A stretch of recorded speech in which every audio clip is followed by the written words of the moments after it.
Hello and welcome, I'm Hayley, founder of 11 Loves, and I share styling advice to help women feel more confident getting dressed, enjoy putting outfits together, and find a bit of fun in dressing well. And today we're talking about styling mistakes, though I'd rather call them missed opportunities because I don't believe in style rules and I don't want you throwing things out. Here's the most important idea in this whole video. When an outfit feels a bit off, you can't work out why, the answer is almost never that it doesn't suit you, and it's almost never that you need to go shopping. It's usually how the pieces are being styled. So I'm going to walk you through 6 common styling mistakes with real before and after fixes that you can use on the clothes you already own. So let's get into it.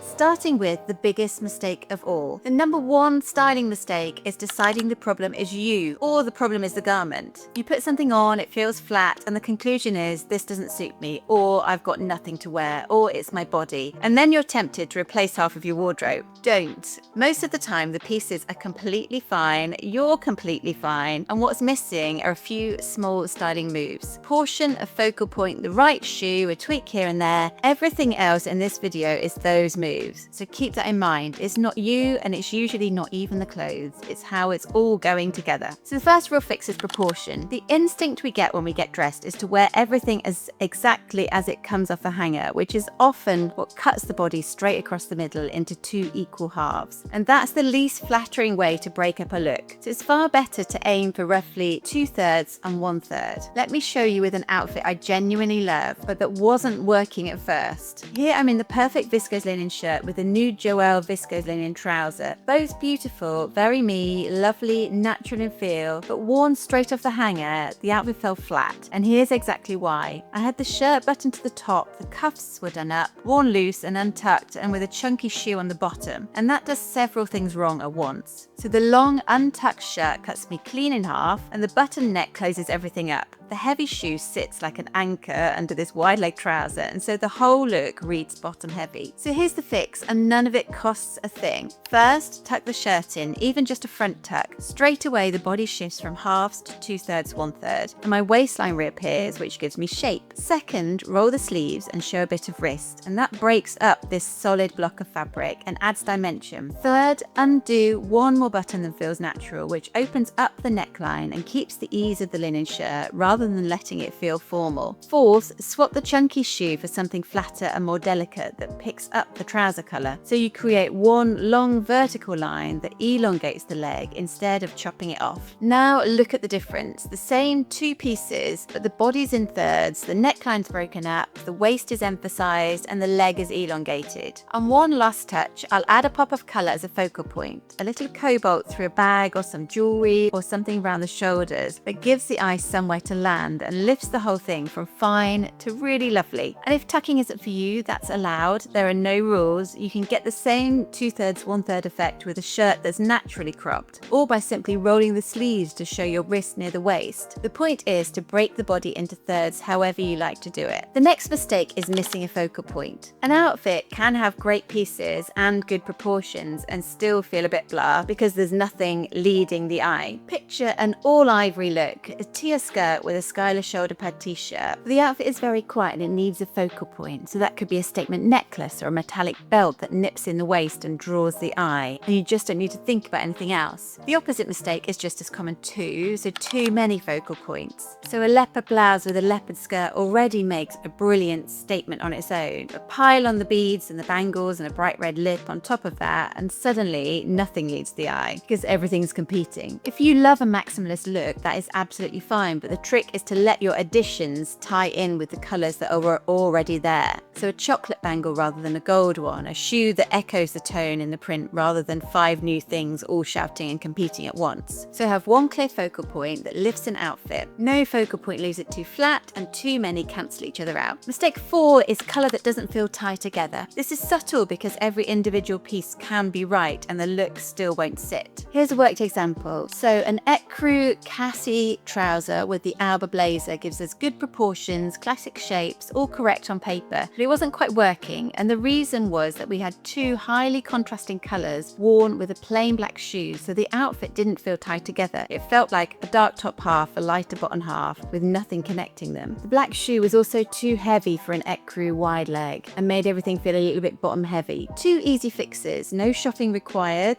First, swap the shoe for a snake print, because a print that contains both the lighter and darker tones pulls the colours of the outfit together and gives the eye one cohesive story instead of two competing blocks. Second, open the blazer and show an ecru Maya vest underneath. So that breaks up the hard horizontal line across the body and threads the lighter colour up into the top half, so the look reads as one outfit rather than two halves. The principle to tying colour together rarely means matching exactly. A blue top, blue shoes, ivory trousers, that all feels a bit too matchy. Carrying a colour from the bottom into the top, or choosing a shoe or a belt or a print that holds all of the colours of the outfit at once, makes the whole outfit look more polished and cohesive. It ties everything together instantly. Shoes are where so many outfits go wrong, and the most common error is a shoe that's too chunky for the trouser. A heavy, clumpy shoe under a wide leg or barrel leg trouser adds weight exactly where you don't want it, and it makes the look bottom heavy. If in doubt, go for something narrower and more delicate. A slim trainer, a ballet flat, or right now a strappy sandal that shows a little skin and refines the bottom half. Here's a full worked example of getting it right. So start with a new Emmy jeans in washed black, and a grey t-shirt is fine, but it feels one-dimensional, a bit too casual and not very summer. So switch the grey tee for an ecru Maya vest, which lifts the whole thing and makes the washed black denim read as a proper summer neutral. Add the Josephine blazer in stone for structure, and then swap the trainers for a raffia sandal, which is a lovely summer texture that ties in with the blazer. So you've got the same jeans but completely different outfit, and now it feels considered and seasonal rather than thrown on. The other half of shoe mistakes is matching the weight to the mood. So a fitted feminine dress wants a delicate strappy flat rather than a heavy Birkenstock or a fancy heel that tips it into looking a bit dated. Match the shoe to the trouser shape and the mood of the piece, and you've solved most outfit problems before you've left the house. So my last point goes back to what I said at the start about wearing pieces straight off the hanger without tweaking them. The same shirt, buttoned to the top with cuffs done up, looks flat. Pop the collar, open a couple of buttons, roll the sleeves, it feels alive. A barrel leg trouser can be worn full length, but a single roll to show a little ankle adds structure and feels easier to wear. A boyfriend t-shirt that feels too boxy one day can be rolled at the sleeve, half tucked or gently cinched with a hair bubble for a bit of drape and shape. And one to watch with pieces that should match but don't quite. Competing details. A denim skirt with feature buttons worn with a shirt that also has feature buttons in a different colour. The two sets of buttons fight to be the focal point. Swap one piece for something plainer and the outfit settles immediately. Tuck it, roll it, drape it, pin it, open it, pop it. Small tweaks are what makes the piece feel right. So a very quick recap. If an outfit doesn't feel right, it's not you, and it's usually not the clothes, it's how things are going together. Mistake one is thinking you need to start over. Then it comes down to proportions. Break the body into thirds, not halves. Add a focal point to give the eye somewhere to land, but only one. With colour, tie it together rather than leaving it in disconnected blocks, and the right shoe is often the more delicate one, especially with a wide leg. And then tweaking pieces rather than wearing straight off the hanger gives your outfit life.